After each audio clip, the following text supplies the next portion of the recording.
Alors, petite news sur France TV Info.fr concernant les avions électriques. La NASA présente son avion électrique. L'avion électrique est-il la solution contre la pollution engendrée par le trafic aérien? La NASA y croit, mais ne nous emballons pas. L'agence spatiale américaine a montré vendredi 8 novembre à la presse le Maxwell X-157.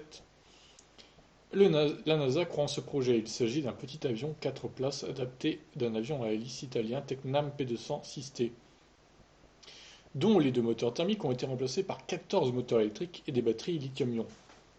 Ce projet n'est pas nouveau. Il est en développement depuis 2015. Le X-57 n'a encore jamais volé. Sa mise en service est envisagée pour la fin 2020.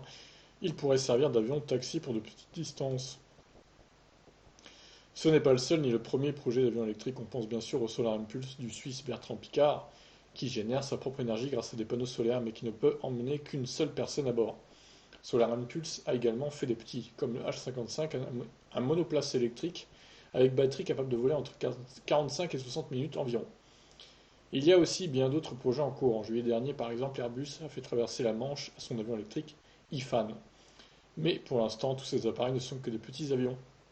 L'avion électrique propre et silencieux, on aimerait y croire au regard des impacts du trafic aérien thermique sur le réchauffement climatique. 2% des émissions de CO2. Ce qui n'est pas énorme, 2% pour le coup. Mais les problèmes techniques sont encore nombreux. Les moteurs électriques sont moins puissants que les moteurs thermiques et du coup l'équation est infernale. Il faut beaucoup de moteurs et donc des grosses batteries et du coup encore plus de moteurs pour les transporter et donc encore plus de batteries. Et ainsi de suite. Bref, un cercle vicieux, et je n'arrive plus à lire la suite. Ouais, c'est bon. Un cercle vicieux qui est, et cela dit, le même pour tous les véhicules électriques, y compris terrestres.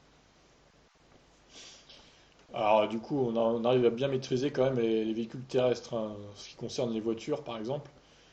Le poids va en diminuant quand même. Donc pour les avions, c'est encore autre chose parce que c'est quand même dans l'air. Donc il faut quand même de la puissance et tout pour pour pas qu'ils s'écrasent les avions quoi, pour qu'ils restent en l'air. Donc voilà, c'est encore autre chose. Après, comme j'ai déjà dit, moi je vois plus l'hydrogène pour les avions. Alors des avions comme ça, pourquoi pas des batteries, mais les gros avions de ligne, pour le coup, je vois carrément plus de l'hydrogène quoi. Tout comme les bateaux d'ailleurs. Mais bon, en tout cas, c'est pas mal comme concept. J'espère pour eux que ça fonctionnera et qu'on aura plus d'infos sur ce petit Maxwell X-57 créé donc par la NASA. Voyons un peu le site de la NASA. Il y a d'autres photos, hein. Bah écoutez, c'est pas mal, c'est pas mal. Moi j'aime bien en tout cas. Tout ce qui est électrique, de toute façon, je parle. J'en parle sur cette chaîne, donc ne vous étonnez pas.